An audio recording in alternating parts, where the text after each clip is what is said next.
প্রধান উপদেষ্টার বাসভবনের সামনে রাতভর ইনকিলাব মঞ্চের অবস্থান। নির্বাচনের আগেই হাদি হত্যার বিচার সম্পন্ন করার দাবি, শিগগিরই জাতিসংঘকে প্রস্তাব দেবে সরকার। আমাদের এই ব্যাপারে স্পষ্ট ধারণা থাকতে হবে, যার কারণে সে এখন এই চিঠি ইস্যু করুক বা আগামীকাল এই চিঠি ইস্যু করুক, সাথে সাথে জনগণের উদ্দেশ্যেও এই চিঠি ফেসবুকে বা অন্যান্য সোশ্যাল মিডিয়াগুলোতে দিয়ে দিতে হবে, সংবাদ মাধ্যমের কাছে দিয়ে দিতে হবে।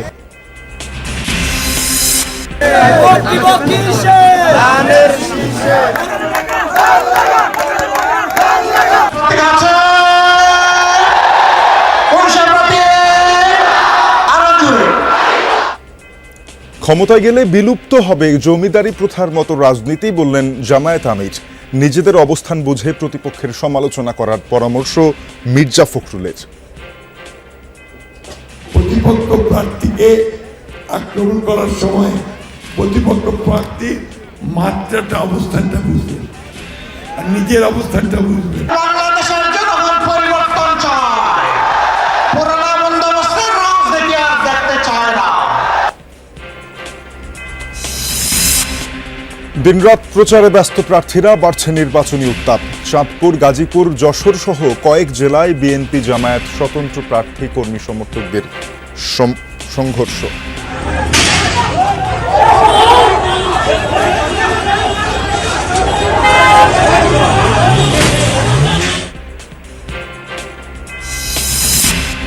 নির্বাচন ঘিরে মাঠে যৌথ বাহিনীর টহল জোরদার।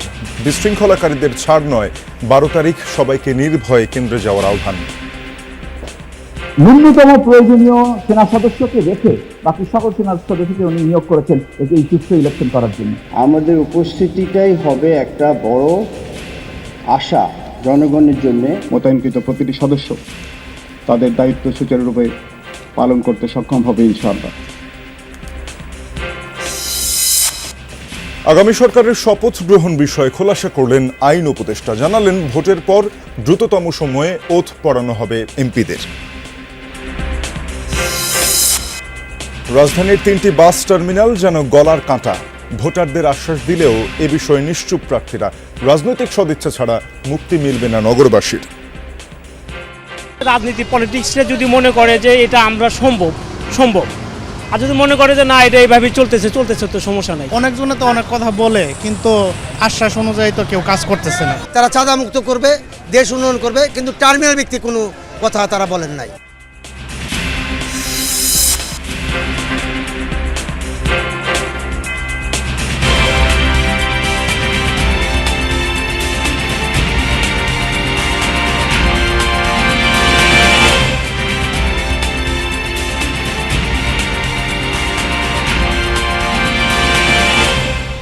আমন্ত্রণ যমুনা নিউজে, আপনাদের সঙ্গে আছে আমি তানজিম শাফিন। এতক্ষণ শিরোনাম দেখছিলেন।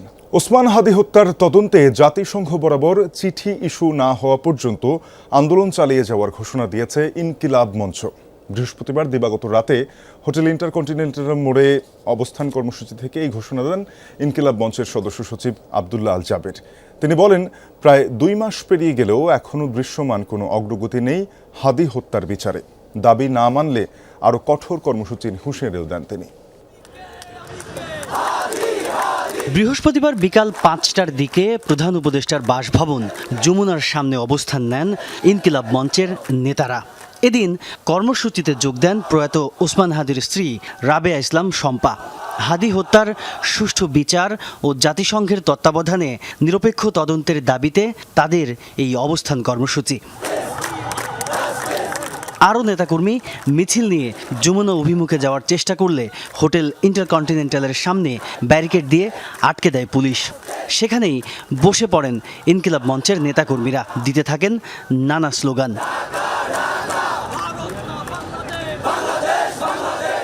অবস্থান কর্মসূচিতে সংহতি জানাতে আসেন ঢাকা 8 আসনে জাতীয় নাগরিক পার্টি মনোনীত প্রার্থী নাসির উদ্দিন পাটোয়ারি। ছিলেন প্রায় মাঝরাত পর্যন্ত। প্রধান উপদেষ্টা ওসমান হাদির প্রতিনিধিদের কাছে দেখা করতে টাল্টি বাল্টি দেখায়, কোনো ধরনের হাঙ্কি পাঙ্কি করবেন না। ইনকিলাব মঞ্চের নেতাদের অভিযোগ, ওসমান হাদি হত্যার বিচারে কোনো আগ্রহ নেই অন্তর্বর্তী সরকারের। দাবি দ্রুততার সাথে মেনে নিতে সরকারের প্রতি আহ্বান জানান তারা। তবে রাতে এক ফেসবুক পোস্টে ইনকিলাব মঞ্চের দাবি মেনে নেওয়ার কথা জানান প্রধান উপদেষ্টার প্রেস সচিব শফিকুল আলম। পোস্টে তিনি লেখেন, জাতিসংঘের মানবাধিকার বিষয়ক হাই কমিশনারের কার্যালয়কে যত দ্রুত সম্ভব তদন্ত পরিচালনার প্রস্তাব দেওয়া হবে।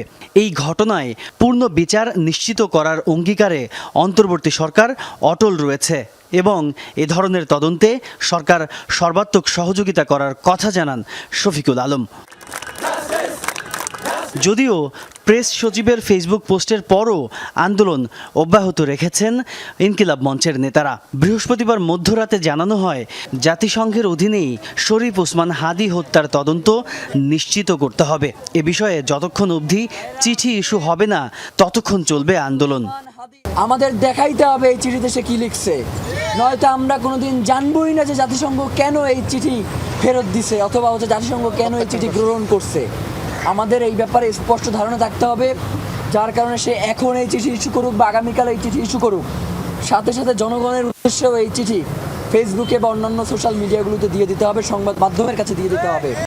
শুক্রবারের মধ্যেই চূড়ান্ত কোনো সিদ্ধান্ত না এলে ব্যারিকেড ভাঙার হুঁশিয়ারিও দেন ইনকিলাব মঞ্চের এই নেতা।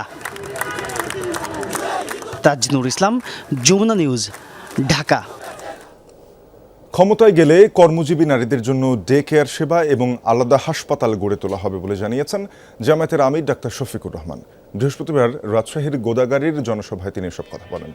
মানুষের জীবনমান উন্নয়নের নানা পদক্ষেপ নেওয়া হবে বলেও জানান তিনি। এরপর যোগ দেন রাজশাহী মহানগরীর এক জনসভায়।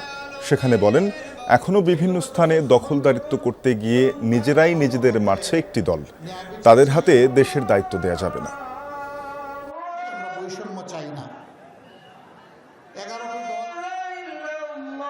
আমরা চাই জনগণের উন্নয়ন, আমরা চাই 18 কোটি মানুষের প্রত্যেকটি নারী পুরুষের উন্নয়ন। আমরা চাই সেই দেশ যেখানে শান্তিতে আমরা বসবাস করতে পারবো। আমরা ওই দেশটি চাই যেখানে আমাদের শিশুরা পুষ্টি পেয়ে বড় হবে সুস্বাস্থ্যের সাথে, আর শিক্ষা পেয়ে হবে সুনাগরিক। এর আগে নওগাঁর জনসভায় যোগ দেন জামায়াতের আমির ডাক্তার শফিকুর রহমান।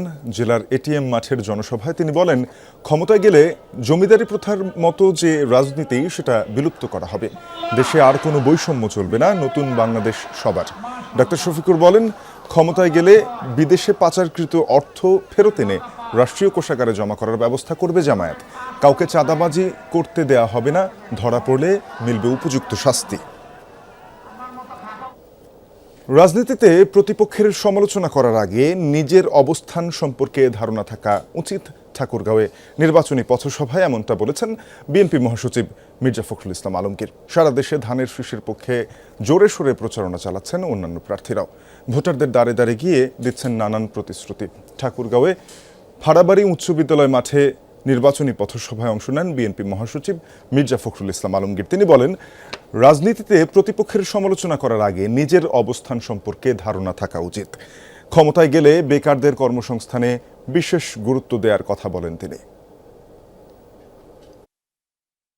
আমরা একটা সুনামের সঙ্গে সততার সঙ্গে রাজনীতি করি। আমরা রাজনীতি করে ব্যবসা করি না, রাজনীতি করে আমরা সম্পদ করি না। ঢাকায় প্রচারণা ও গণসংযোগ করছেন জামায়াতে ইসলামী, এনসিপি ও স্বতন্ত্র প্রার্থীরা। যাচ্ছেন ভোটারদের দ্বারে দ্বারে। পরিবেশ নিয়ে অভিযোগ থাকলেও জয়ের ব্যাপারে সবাই আশাবাদী। দুপুরে গণসংযোগে নামেন ঢাকা 8 আসনে 11 দলীয় জোটের প্রার্থী নাসিরউদ্দিন পাটোয়ারি। এদিনও তিনি প্রতিদ্বন্দ্বী মির্জা আব্বাসের বিরুদ্ধে বিভিন্ন অভিযোগ করেন। ঢাকা 14 আসনে 11 দলীয় জোটের প্রার্থী ব্যারিস্টার আরমান গণসংযোগে মানুষের দুর্ভোগ লাঘবের প্রতিশ্রুতি দেন। তার সাথে প্রচারে যোগ দেন ডাকসুর ভিপি সাদিক কায়েম। এদিকে জুরাইনে বিভিন্ন এলাকা চষে বেড়ান ঢাকা 4 আসনের জামায়াত প্রার্থী সৈয়দ জয়নুল আবেদিন। এ সময় নারী কর্মীদের উপর হামলার অভিযোগ ও সুষ্ঠু নির্বাচন নিয়ে শঙ্কা জানান তিনি। তবে ভোট নিয়ে খুব বেশি শঙ্কা দেখছেন না ঢাকা 9-এর স্বতন্ত্র প্রার্থী তাসনিম জারা। তার মতে, ভোটাররা এবার কেন্দ্রে যেতে বেশি আগ্রহী, আর শেষ সময়ে এসে ভোটারদের ভাবনা সার্বিক নিরাপত্তা নিয়েই। দরজায় কড়া নাড়ছে ত্রয়োদশ জাতীয় সংসদ নির্বাচন। প্রচারণায় দিনরাত ব্যস্ত সময় পার করছেন প্রার্থী, কর্মী সমর্থকরা। গাজীপুর 1 আসনে প্রচারণায় ব্যস্ত সময় পার করছেন বিএনপি মনোনীত প্রার্থী মুজিবুর রহমান ও তার নেতাকর্মীরা। দিনভর ভোটারদের কাছে গিয়ে ভোট কামনা করেছেন তারা। পথসভায় লিফলেট বিতরণ সহ নানাভাবে দিচ্ছেন প্রতিশ্রুতি উন্নয়নের। যোগ দেন বিভিন্ন স্কুল কলেজের অনুষ্ঠানে। এ সময় তিনি নারী শ্রমিকদের জন্য তার দলের নানা উদ্যোগ তুলে ধরেন।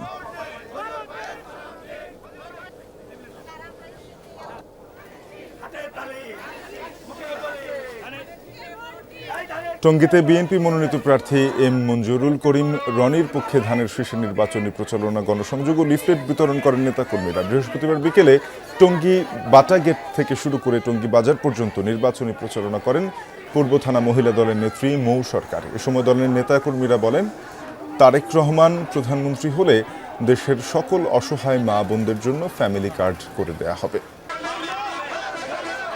নারায়ণগঞ্জে 1 আসনে বৃহস্পতিবার দিনভর গণসংযোগ কর্মসূচি পালন করেছে ইসলামী আন্দোলনের প্রার্থী। এ সময় দলটির মনোনীত প্রার্থী মুফতি ইমদাদুল্লাহ হাশিমির নেতৃত্বে রূপগঞ্জ থানা, বিভিন্ন ইউনিয়ন ও পৌরসভা শাখার নেতাকর্মীরা গণসংযোগে যোগ দেন। তিনি বলেন, ইসলামী আন্দোলন কারো সঙ্গে জোটবদ্ধ নয়, তারা জনগণের সরাসরি সমর্থন নিয়ে নির্বাচনে অংশ নিচ্ছে। নির্বাচিত হলে রূপগঞ্জ থেকে চাঁদাবাজ, সন্ত্রাসী ও মাদক কারবারিদের নির্মূল করার প্রত্যয় ব্যক্ত করেন তিনি। চাঁদপুর 4 আসনে বিএনপি ও স্বতন্ত্র প্রার্থীর সমর্থকদের মধ্যে সংঘর্ষ হয়েছে, এতে আহত হয়েছেন অন্তত 10 জন। দুপুরে ফরিদগঞ্জ উপজেলায় এই ঘটনা ঘটে। সকালে উপজেলার মুন্সিরহাট এলাকায় এই ঘটনা হয়। স্থানীয়রা জানান, এলাকায় গণসংযোগের সময় বিএনপি ও জামায়াত নেতাকর্মীরা মুখোমুখি হলে উত্তেজনা দেখা দেয়। এক পর্যায়ে বাধে সংঘর্ষ। আহতদের উদ্ধার করে নেওয়া হয় স্থানীয় হাসপাতালে। খবর পেয়ে পুলিশ গিয়ে পরিস্থিতি নিয়ন্ত্রণে আনে। সংঘর্ষে একে অন্যকে দুষছে দুপক্ষ। মারামারির পর এলাকায় পরিস্থিতি থমথমে। ঝিনাইদহ 4 আসনে স্বতন্ত্র প্রার্থী সাইফুল ইসলাম ফিরোজের নির্বাচনী অফিসে হামলা ভাঙচুর হয়েছে। স্থানীয়রা জানায়, রাত 8টার দিকে 4টি মোটরসাইকেলে 8 জন এসে নিশ্চিন্তপুর এলাকায় ফিরোজের নির্বাচনী অফিসে হামলা চালায়। এ সময় অফিসের টেবিল, চেয়ার ও 3টি মোটরসাইকেল ভাঙচুর করা হয়। অফিসের মধ্যেও একটি ককটেল বিস্ফোরণ করা হয়, কিন্তু সেটি অবিস্ফোরিত ছিল। ককটেলটি নিক্ষেপের পরে পুলিশ এসে ককটেলটি উদ্ধার করে।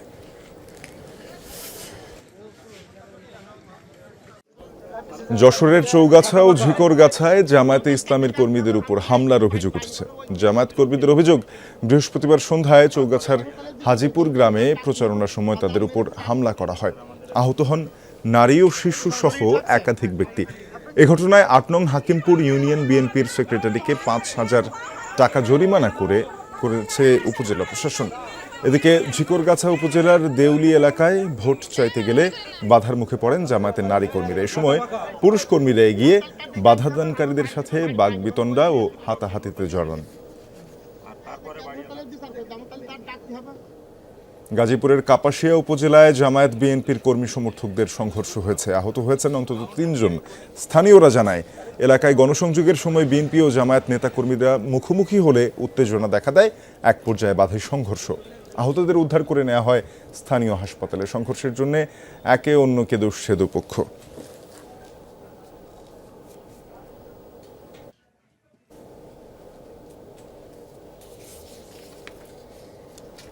এবারের ভোটে নেই আওয়ামী লীগ, তাই বলে নৌকার সমর্থকদের কদর খুব একটা কমেনি, বরং তাদের ব্যালট নিজেদের বাক্সে পোড়ার চেষ্টা করছে বিএনপি ও জামায়াত জোট।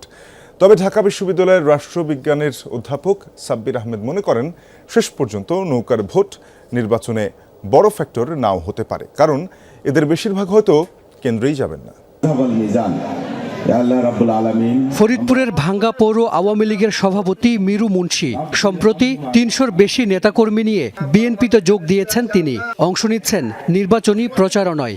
মাদারীপুরেও ধানের শীষের পক্ষে কাজ করছেন আওয়ামী লীগের অনেক নেতাকর্মী। আমরা নিজের তো ভোট দিবই, সকল আত্মীয় স্বজনকে নিয়ে এবং পাড়া প্রতিবেশী যারা আছে সকলকে ধানের শীষের জন্য ভোট দেওয়ার জন্য উৎসাহিত করব। ধানের শীষে ভোট দিয়ে আমরা রাজিয়াপাকে জয়যুক্ত করব এবং শিবচর পৌরসভার মধ্যে সবচেয়ে বেশি ভোট দিয়ে আমরা জয়যুক্ত করব।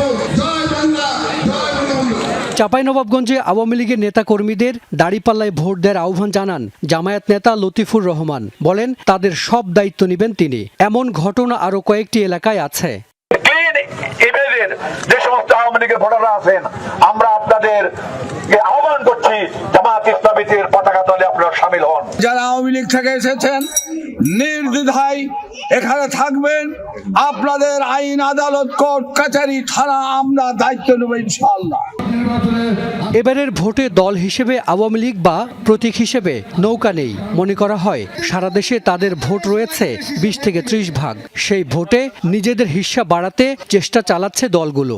বাংলাদেশের বৃহৎ যে দুইটি দল, বাংলাদেশ জাতীয়তাবাদী দল এবং বাংলাদেশ আওয়ামী লীগ, সকল নেতৃবৃন্দ ওয়ার্ড থেকে শুরু করে থানা উপজেলার প্রত্যেক নেতৃবৃন্দ সকলেই ঐক্যবদ্ধভাবে ধানের শীষের পক্ষে সবাই সমর্থন করে ধানের শীষের পক্ষে কাজ শুরু করেছে। একটা জায়গায় যারা যদি আওয়ামী লীগের লোক থাকে তার কাছে আমি ভোট চাইতেই পারি, সে ভোট দিবে তো। তার কাছে আমি যদি একজনের ভোট পাই, হঠাৎ হার নিচ্ছি, কিন্তু পার্টিগতভাবে কোনো মেকানিজম করে কাউকে টানার কোনো পরিকল্পনা এটা না। আসলে বিশেষজ্ঞরা বলছেন বিএনপি বা জামায়াত প্রার্থীরা ভোট পেতে চাইলেও আওয়ামী লীগের সমর্থকেরা কেন্দ্রে যাওয়ার সম্ভাবনা কম, গেলেও তা হতে পারে 5 থেকে 10 ভাগ। 20% লোকই ভোট দিতে যাবে না আওয়ামী লীগে। আবার এই ভোটের মধ্যে কিছু বিএনপি পাবে, কিছু জামাতও পাবে, কিছু জাতীয় পার্টিও পাবে। সুতরাং এটা আমার মনে হয় না যে খুব বড় ধরনের বিপর্যয় ডেকে নিয়ে আসবে। এবারের ভোটে তরুণ ও নারী ভোটাররা হতে পারেন গুরুত্বপূর্ণ প্রভাবক বলছেন অনেকে। হাসান মিসবাহ, যমুনা নিউজ, ঢাকা। সুষ্ঠু ভোট আয়োজনে কোনো ছাড় দেবে না সশস্ত্র বাহিনী। 12 ফেব্রুয়ারি সাধারণ মানুষ যেন নির্ভয় ও স্বাচ্ছন্দ্যে ভোট কেন্দ্রে যেতে পারে, সেজন্য সার্বক্ষণিক টহল থাকবে, এমনটা জানিয়েছেন সামরিক অপারেশনস পরিদপ্তরের পরিচালক ব্রিগেডিয়ার জেনারেল দেওয়ান মোহাম্মদ মঞ্জুর হোসেন। জানান, এবারে নির্বাচনে বড় চ্যালেঞ্জ গুজব ও এআই। সকালে সংসদ নির্বাচন ও গণভোট উপলক্ষে জাতীয় স্টেডিয়াম ও গুলিস্তানে অবস্থিত সেনা ক্যাম্প পরিদর্শন এবং অসামরিক প্রশাসনের সাথে মতবিনিময় করেন সেনাপ্রধান জেনারেল ওয়াকারুজ্জামান। জানান, সুষ্ঠু নির্বাচনের বিষয়ে যা যা করা দরকার সশস্ত্র বাহিনী তার সবই করবে। ভোট কেন্দ্রে বিশৃঙ্খলা দমনে বল প্রয়োগ করার মতো পরিস্থিতি তৈরি হলে ধাপে ধাপে তার প্রয়োগ করা হবে। এদিকে সুষ্ঠু নির্বাচন নিশ্চিতে বিমান বাহিনী তাদের সম্পূর্ণ ক্ষমতা ব্যবহারে প্রস্তুত জানিয়েছেন air chief marshal Hasan Mahmud Khan. Dhaka সেনানিবাসে ত্রয়োদশ জাতীয় সংসদ নির্বাচন ও গণভোট উপলক্ষে মাঠ পর্যায়ে নিয়োজিত বিমান বাহিনীর সদস্যদের উদ্দেশ্যে দিক নির্দেশনামূলক বক্তব্য দেন তিনি। এদিকে হেলিকপ্টার যোগে দুপুর 12টায় বরগুনা যান নৌবাহিনীর প্রধান অ্যাডমিরাল এম নাজমুল হাসান। নৌবাহিনীর সদস্যদের প্রতি নিষ্ঠা, আন্তরিকতা ও দেশপ্রেমের সাথে দায়িত্ব পালনের আহ্বান জানিয়েছেন তিনি।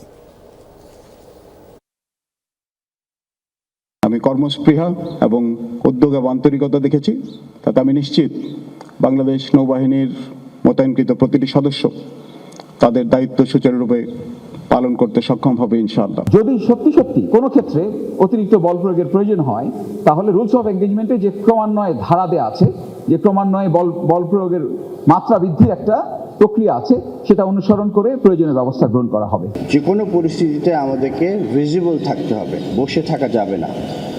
আমাদের উপস্থিতিটাই হবে একটা বড় আশা জনগণের জন্য, যে তাদের নিরাপত্তা আমরা দেখাশোনা করছি। বাহিনী প্রধানদের এমন নির্দেশনার পর জোরে সোরে টহল দিতে দেখা গেছে সশস্ত্র বাহিনীর সদস্যদের। রাজধানীর বিভিন্ন পয়েন্টে লোকজনের সঙ্গে কথা বলছেন তারা। জানিয়েছেন অভয়ে আহ্বান জানিয়েছেন কেন্দ্রে গিয়ে ভোট দেওয়ার। নির্বাচনকে শতভাগ সুষ্ঠু ও প্রভাবমুক্ত রাখতে যৌথ বাহিনীর ফুট পেট্রোলিং অব্যাহত থাকবে। বৃহস্পতিবার এই কর্মসূচির আওতায় মোহাম্মদপুর বেড়িবাঁধ 3 রাস্তা মোড় থেকে ঢাকা 13 আসনের বিভিন্ন সড়ক প্রদক্ষিণ করেন বাহিনীর সদস্যরা। 3 বাহিনীর কর্মকর্তারা এ সময় স্থানীয় ভোটারদের সাথে থেমে থেমে কথা বলেন। আসন্ন নির্বাচনে কোনো হুমকি আছে কিনা জানতে চান ভোটারদের কাছে। ভয়হীনভাবে ভোট কেন্দ্রে গিয়ে উৎসবমুখর পরিবেশে ভোট দেওয়ার আহ্বান জানান তারা। এদিকে জনমনে স্বস্তি ও আস্থা তৈরিতে বিভিন্ন এলাকায় স্থাপন করা হয়েছে চেকপোস্ট।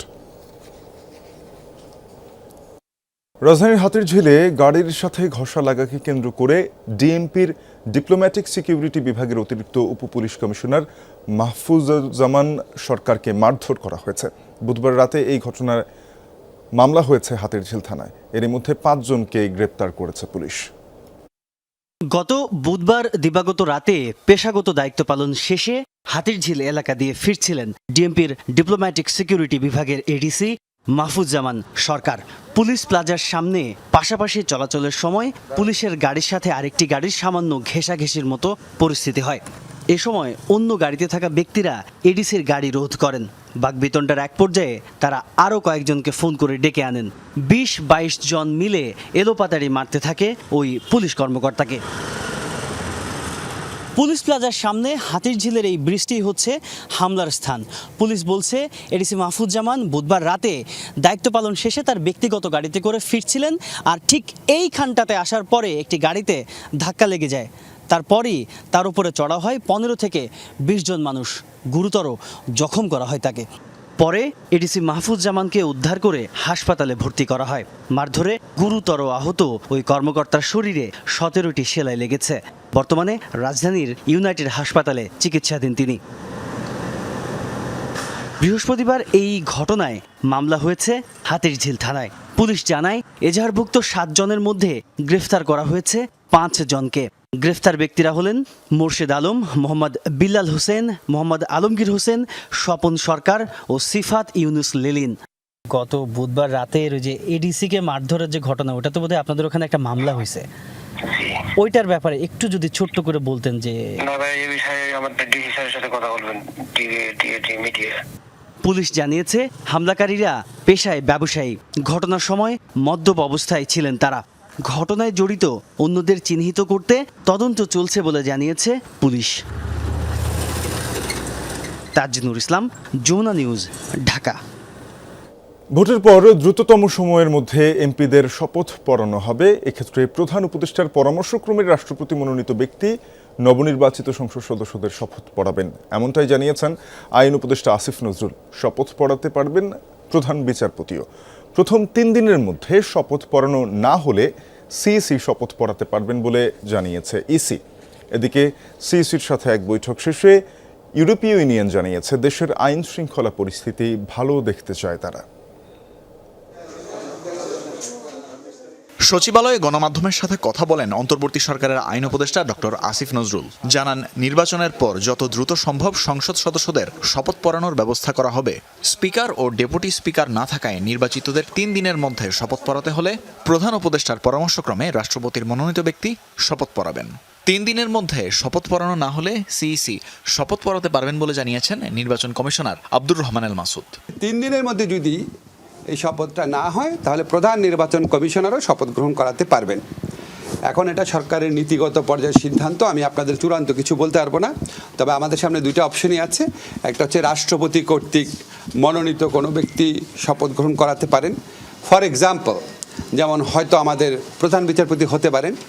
আর যদি এটা না হয় তাহলে আমাদের যে প্রধান নির্বাচন কমিশনার আছেন উনি শপথ গ্রহণ করাবেন।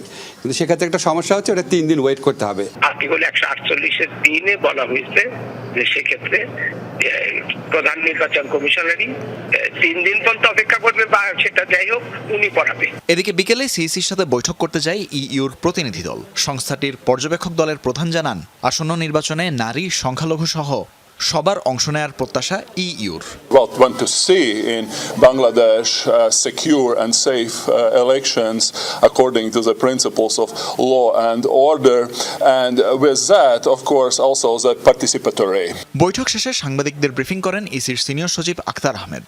জানান, নির্বাহী ম্যাজিস্ট্রেট 8 থেকে 14 ফেব্রুয়ারি পর্যন্ত মাঠে থাকবেন, পরিচালনা করবেন মোবাইল কোর্ট। চাই না যে আপনার নেটের স্পিড কমানো বা অন্য কোনো লেটেন্ট কোনো কিছু পদ্ধতিতে যাওয়ার পরিবর্তে, বরং আমরা ডেরোগেটিভ কমেন্টস যেগুলো আছে বা মানে যেগুলো আর কি বিদ্রুপাত্মক বা আক্রমণাত্মক কন্টেন্টগুলো বা অপপ্রচার যেগুলো, সেগুলো যেন আপনার ডাউন করা হয়, সেটা আমরা সেইভাবেই আর কি অনুরোধ করছি। ইসি সচিব জানান, ইইউ প্রতিনিধি দলের প্রশ্নের জবাবে কমিশন জানিয়েছে আসন্ন নির্বাচনে সবচেয়ে বড় চ্যালেঞ্জ অপতথ্য। এর আগে বিএনসিসি মোতায়েন না করার সিদ্ধান্ত নেওয়া হলেও ব্রিফিংয়ে সচিব জানান এবার নির্বাচনে বিএনসিসি থাকবে। আমি বলেছি বিএনসিসি কাজ করবে। তানভীর মৌসুম, যমুনা নিউজ, ঢাকা। প্রতিশ্রুতির ফুল ঝুড়ি নিয়ে ভোটারদের দ্বারে দ্বারে যাচ্ছেন ঢাকার প্রার্থীরা। তবে রাজধানীর গলার কাঁটা, মহাখালী, গাবতলী আর সায়দাবাদ এই 3 বাস টার্মিনাল নিয়ে যেন মুখে কুলু পেটেছেন প্রার্থীরা। ভোটাররা বলছেন রাজনৈতিক সদিচ্ছা ছাড়া এই ভোগান্তি থেকে মুক্তি মিলবে না রাজধানীবাসীর। প্রার্থীরা বলছেন টার্মিনাল 3টি সরিয়ে নিতে পরিবহন মালিক শ্রমিকদের সাথে কথা বলে সিটি কর্পোরেশনের সাথে সমন্বয় করবেন তারা। আরিফুর রহমান সবুজ জানাচ্ছেন বিস্তারিত। ভোট আসে ভোট যায়, বদলায় সরকার, নেতা হন আইন প্রণেতারা, কিন্তু রাজধানীর কেন্দ্রে মহাখালী বাস টার্মিনাল কেন্দ্রিক চিরচেনা এই যানজটের চিত্র বদলায় না আর। শুধু এই মহাখালীই নয়, ঢাকার বুকে জগদ্দল পাথরের মতো চেপে বসা গাবতলী আর সায়দাবাদেরও একই চিত্র। 3 টার্মিনাল ঘিরে বিশৃঙ্খলা দুর্বিষহ করে তুলেছে রাজধানীবাসীর জীবন। টার্মিনালগুলো ঢাকার বাইরে সরিয়ে নিতে একাধিকবার উদ্যোগ নেওয়া হলেও অজানা কারণে বাস্তবায়ন করা যায়নি তা। হবে কেমনে, না নিলে কেমনে হবে? ঢাকার বাইরে টার্মিনাল না নেয় তাহলে তো এটা আর সম্ভব না। আমাদের দেশের রাজনীতি পলিটিক্সে যদি মনে করে যে এটা আমরা সম্ভব, আর যদি মনে করে যে না এটা এইভাবে চলতেছে তো সমস্যা নাই। অনেকজনে তো অনেক কথা বলে, কিন্তু আশ্বাস অনুযায়ী তো কেউ কাজ করতেছে না। টার্মিনাল মানেই বিপুল ভোট ব্যাংক। 5 আগস্টের রাজনৈতিক পট পরিবর্তনের পর দেশে আরেকবার এসেছে নির্বাচন। ভোটের মাঠ চষে বেড়ানো প্রার্থীরা আশ্বাসের ফুলঝুরে ছোটালেও নিশ্চুপ 3 টার্মিনালের বিষয়ে। এখন মোটামুটি 3 জন এমপি প্রার্থী আসছে, 3 জনের একই বক্তব্য যে তারা চাঁদা মুক্ত করবে, দেশ উন্নয়ন করবে, কিন্তু টার্মিনাল ভিত্তিক কোনো কথা তারা বলেন নাই। সব পার্টি আসতেছে, আমরা ওকে আছে, যার যার মনে আছে কি কারে ভোট দিব, কারকে কি করব। টার্মিনাল নিয়ে কোনো কথা হয় নাই এখনো। কথিত আছে রাজধানীর ভেতরের এই 3 টার্মিনাল স্থানান্তর না করার পেছনে রয়েছে পরিবহন কেন্দ্রিক অর্থনীতি। শ্রমিক পরিবহন সংগঠনগুলোর হিসাবে এই 3 টার্মিনালে প্রতিদিন যাতায়াত করে 10,000-এরও বেশি দূরপাল্লার বাস। বছরে অবৈধ লেনদেনের পরিমাণ প্রায় 500 কোটি টাকা। যদি আমাদের নেতা যদি এখানে ইনশাল্লাহ নির্বাচিত হয়, অনতিবিলম্বে প্রথম ফার্স্ট প্রায়োরিটি থাকবে এটাকে সরানো। এটা আপনার জনগণের পক্ষ থেকে আমরাই দাবি তুলব। যদিও 3টি স্থাপনা সরিয়ে নেওয়ার সিদ্ধান্ত সিটি কর্পোরেশনের, নির্বাচিত হলে এ নিয়ে সমন্বয়ের কথা বলছেন প্রার্থীরা। যারা এই সড়ক পরিবহনের ব্যাপারে যারা দীর্ঘদিন জড়িত আছেন তারা, তৃতীয়ত হচ্ছে অবশ্যই মালিক পক্ষ, শ্রমিক পক্ষ, এদের সবাইকে নিয়ে ত্রিপক্ষীয় বসে সিদ্ধান্ত নিতে হবে। জনদুর্ভোগ সৃষ্টি হয় এমন কোনো ব্যবস্থা বা এমন কোনো কিছু এখনো যখন বিদ্যমান আছে সেগুলো নিয়ে কাজ করাটাই আমাদের প্রথম টার্গেট থাকবে।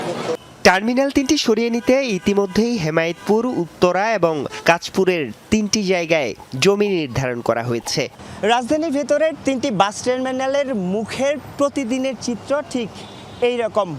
বিশেষজ্ঞরা বলছেন এই যানজট এবং অব্যবস্থাপনা দূর করতে সবচেয়ে বেশি প্রয়োজন কার্যকর উদ্যোগ গ্রহণ এবং তা বাস্তবায়নে জনপ্রতিনিধিদের সদিচ্ছা। এটি করতে না পারলে এই 3টি টার্মিনাল রাজধানীবাসীর ভোগান্তির প্রতীকী হয়ে থাকবে। আরিফুর রহমান সবুজ, যমুনা নিউজ, ঢাকা। আড়িয়াল খাঁ সন্ধ্যা নদী বেষ্টিত বাবুগঞ্জ মুলাদি উপজেলা নিয়ে বরিশাল 3 আসন। ত্রয়োদশ জাতীয় সংসদ নির্বাচনে এই আসনের প্রার্থী 6 জন, তবে প্রতিদ্বন্দ্বিতা হবে ত্রিমুখী। শক্ত অবস্থানে রয়েছেন বিএনপি, 11 দলীয় নির্বাচনী ঐক্য ও জাতীয় পার্টি।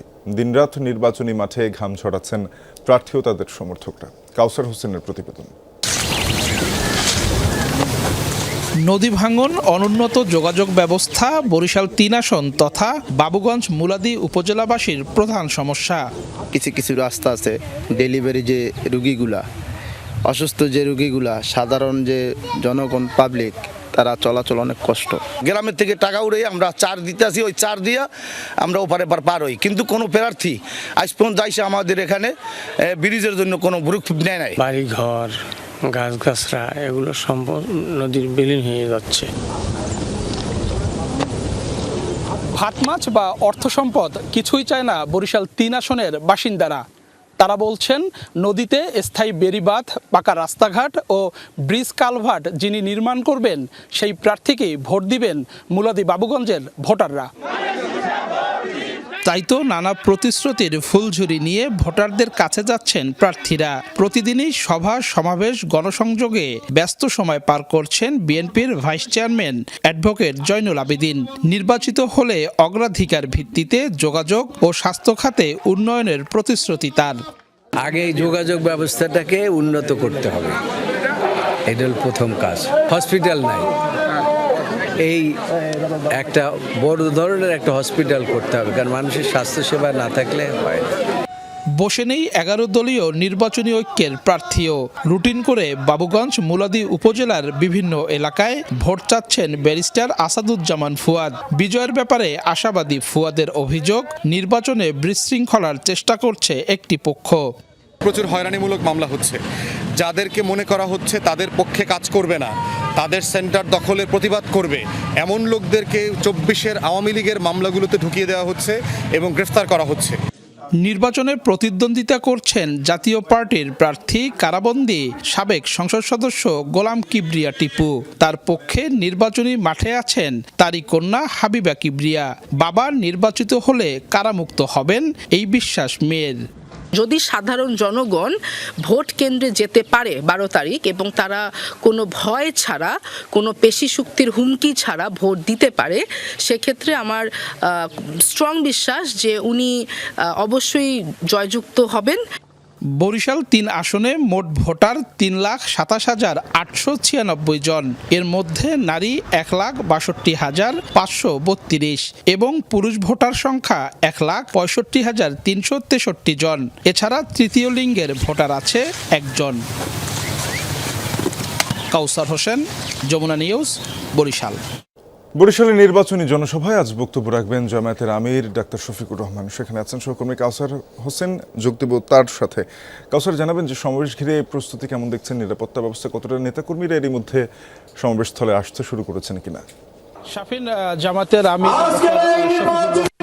দক্ষিণ অঞ্চলের আছে প্রথম নির্বাচনী জনসভা এবং এটি বরিশাল 4 আসনে এই জনসভার আয়োজন করা হয়েছে, যেটি একেবারেই নদী বেষ্টিত এবং এই উপজেলার সাথে কিন্তু সড়ক পথে কোনো যোগাযোগ নেই। আমাদের যেটা জানানো হয়েছে যে হেলিকপ্টার যোগে জামাতের আমির এখানে আসবেন এবং সকাল 9টা থেকে 9:30টার মধ্যে এই জনসভা স্থলে হাজির হওয়ার কথা রয়েছে জামাতের আমির, এবং তিনি এখানকার যা ভোটার রয়েছে তাদের উদ্দেশ্যে বক্তব্য রাখবেন এবং এখান থেকে জনসভা শেষে তার বাউফলের আরেকটি জনসভায় যোগ দেওয়ার কথা রয়েছে। এবং বরিশাল 4 আসন হিজলা এবং মেহেন্দিগঞ্জ উপজেলা নিয়ে গঠিত এবং এখানে জামাতের প্রতিদ্বন্দ্বী রয়েছে বিএনপির প্রার্থী, এবং এই আসনে যিনি প্রতিদ্বন্দ্বিতা করছেন জামায়াতের পক্ষে তিনি জেলা জামায়াতের আমির, এবং তার আসলে নির্বাচনী প্রচারণার জন্যই কিন্তু তিনি এই আজকের জনসভায় যোগ দিচ্ছেন। এবং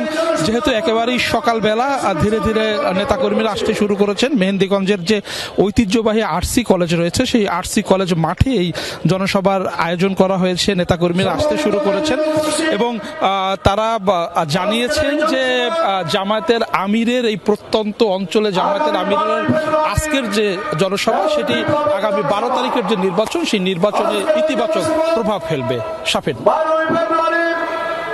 কাউসার, ধন্যবাদ আপনাকে। নিশ্চয়ই এ বিষয়ে আরও বিস্তারিত জানবো পরবর্তীতে আপনার কাছে। খুলনায় রাকিব হাসান নামক এক যুবককে গুলি করে হত্যার অভিযোগ উঠেছে। বৃহস্পতিবার রাতে মহানগরের টুটপাড়া এলাকায় এই ঘটনা ঘটে। স্থানীয়রা জানায় রাকিব হাসান টুটপাড়া এলাকায় হেঁটে যাচ্ছিলেন। এ সময় কয়েকজন যুবক তার মাথায় গুলি করে পালিয়ে যায়। পরে রাকিবকে উদ্ধার করে খুলনা মেডিকেলে নিয়ে গেলে চিকিৎসক মৃত ঘোষণা করেন তাকে। পুলিশ জানায় নিহত রাকিব হাসান একটি অপরাধী চক্রের সদস্য। মাদক ও আধিপত্য বিস্তার নিয়ে এই হত্যাকাণ্ড হয়েছে বলে ধারণা করছে পুলিশ।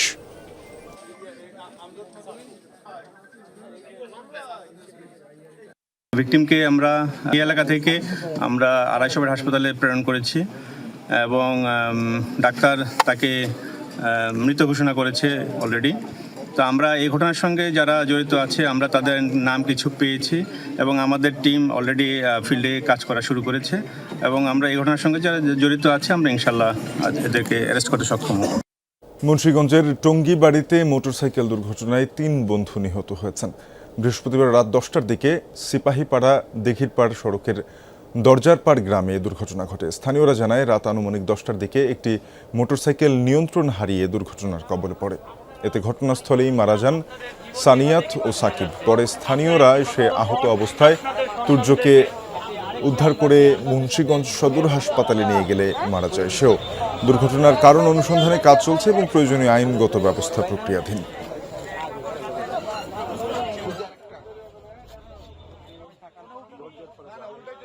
টি-20 বিশ্বকাপে 50 উইকেট দখল করে এখনও সেরা উইকেট শিকারীর জায়গায় জ্বলজ্বল করছেন সাকিব আল হাসান। পেছনে ফেলেছেন শহীদ আফ্রিদি ও লাসিথ মালিঙ্গাদের মতো তারকাদের। নির্বাসনে থাকা এই ক্রিকেটারের সামনে এখন রাজত্ব হারানোর শঙ্কা। সিংহাসন দখলে নিতে এবারের বিশ্বকাপে মিশন শুরু করবেন ওয়ানিন্দু হাসারাঙ্গা ও রশিদ খানরা।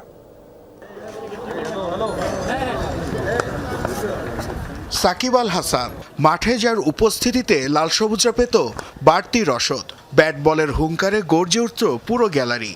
সেই সাকিব আজ আন্তর্জাতিক ক্রিকেট থেকে যোজন যোজন দূরে। এই অলরাউন্ডার যখন নির্বাসনে, তখন দুর্যোগের কালো মেঘটা জমেছে দেশের ক্রিকেটে। আইসিসি দ্বিমুখী নীতির কারণে প্রথমবারের মতো বিশ্বকাপ বয়কট করতে বাধ্য হয় বাংলাদেশ। তবে টি-20 বিশ্বকাপের পরিসংখ্যানের পাতা উল্টালে সাকিবের নামটা যেন জলজল করে ধ্রুবতারার মতো। 1, 2 কিংবা 10 নয়, বিশ্বকাপের মঞ্চে শিকার করেছেন ঠিক 50টি উইকেট। যে রেকর্ডের নিচে চাপা পড়ে আছেন শহীদ আফ্রিদি কিংবা লাসিথ মালিঙ্গার মতো কিংবদন্তিরা। রাজনীতির ময়দানে নাম লেখানোর পর ক্যারিয়ারটাই যেন থমকে গেল এই পোস্টার বয়ের। দেশের ছাত্র জনতার বিপ্লবের পর দেশান্তরী হয়ে আছেন লম্বা সময় ধরে। টি-20 ফেরিওয়ালা হয়ে বিশ্বের আনাচে কানাচে খেলে বেড়াচ্ছেন লিগ।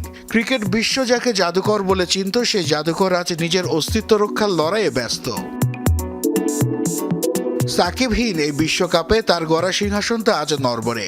ওয়ানিন্দু হাসারাঙ্গা কিংবা রশিদ খান, আধুনিক ক্রিকেটের এই দুই স্পিন জাদুকর শিকারের মতো ওত পেতে আছেন সাকিবের সেই 50 উইকেটের রেকর্ড নামের রাজ্যটিকে দখলে নিতে, যেখানে তাদের দুজনের ঝুলিতেই আছে 37টি করে উইকেট।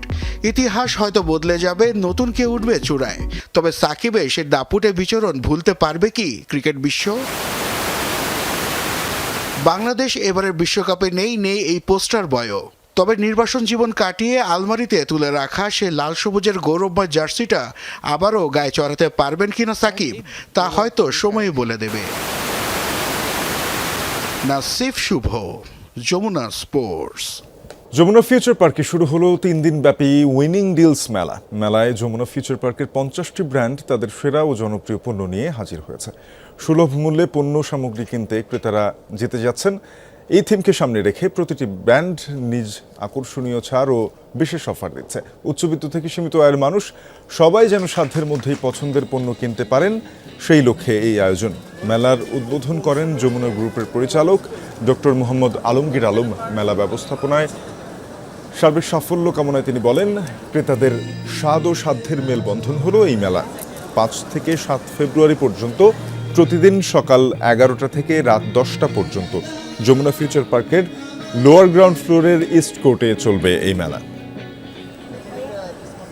157 জন করে যুদ্ধবন্দী বিনিময় করেছে রাশিয়া ও ইউক্রেন।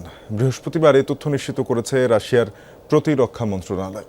মুক্তি পাওয়া রুশ বন্দীরা বর্তমানে বেলারুশে অবস্থান করছেন। মস্কো জানিয়েছে, সেনা সদস্যদের পাশাপাশি রাশিয়ার বেসামরিক নাগরিকরাও রয়েছে মুক্তি পাওয়ার তালিকায়। দেশটির কুরস্ক অঞ্চল থেকে যাদের আটক করেছিল কিয়েভ সেনারা। এদিকে বাড়ি ফিরেছে ইউক্রেনের বাসিন্দারা। ইউক্রেনেরও বেশ কয়েকজন বেসামরিক নাগরিককে মুক্তি দিয়েছে রাশিয়া। সংযুক্ত আরব আমিরাত ও যুক্তরাষ্ট্রের মধ্যস্থতায় হয়েছে এই বন্দি বিনিময়। ভারতের সিকিমে ভূমিকম্প অনুভূত হয়েছে। দেশটির ন্যাশনাল সেন্টার ফর সিসমোলজি জানিয়েছে, রিক্টার স্কেলে এর মাত্রা ছিল 4.5। ভারতীয় বিভিন্ন গণমাধ্যমের তথ্য মতে বৃহস্পতিবার দিবাগত রাত 1টার দিকে সিকিমের গয়ালসিং এলাকায় অনুভূত হয় এই কম্পন।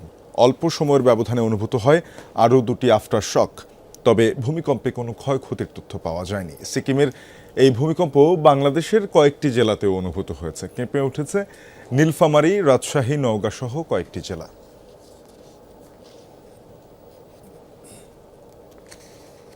শেষ হয়েছে যুক্তরাষ্ট্র ও রাশিয়ার মধ্যকার পারমাণবিক চুক্তি নিউ স্টার্টের মেয়াদ। বিশ্বব্যাপী অস্থিতিশীলতার মাঝে এই মেয়াদ ফুরনোয় উদ্বেগ জানিয়েছেন জাতিসংঘ মহাসচিব অ্যান্তোনিও গুতেরেস।